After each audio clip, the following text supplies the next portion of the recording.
இன்னைக்கு ஸ்ரீராம நவமி. ராமாயணத்தை ஒரே ஸ்லோகத்தில் சொல்லலாம். அந்த ஸ்லோகம் உனக்கு தெரியுமா? தெரியுமே. சொல்லு பார்க்கலாம்.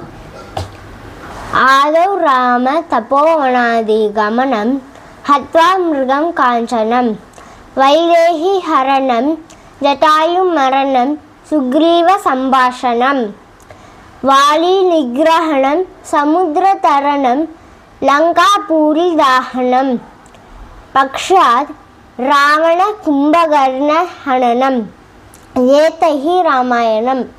இந்த ஸ்லோகத்தோட அர்த்தம் என்ன அப்படின்னா, ராமர் சீதா அண்ட் லக்ஷ்மணரோட காட்டுக்கு போனார் இல்லையா? அப்போது ஒரு அழகான மானை பார்த்து சீதை ஆசைப்பட, அதோட விளைவாக ராவணன் சீதாவை கடத்திட்டு போக, அப்போது ஜடாயு அப்படிங்கிற ஒரு பேர்டு சீதாவை காப்பாற்ற ட்ரை பண்ணி இறந்து போயிடுறாங்க.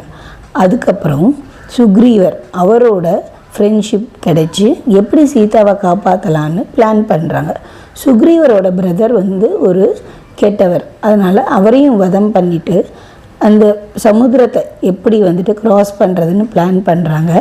தென் அனுமார் அங்கே தனக்கு தூது போனப்போ ஒழுங்கான ரெஸ்பெக்ட் கிடைக்காததுனால அவரோட வாலில் தீ வச்சு எல்லாம் பூரா லங்காவையுமே எரிச்சிடுறார்.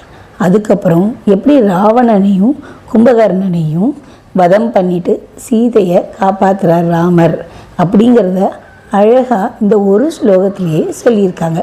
ஸோ இந்த ஒரு ஸ்லோகத்தை டெய்லி சொன்னாலே நாம் ராமாயணம் படித்த பலனை புண்ணியத்தை அடையலாம்.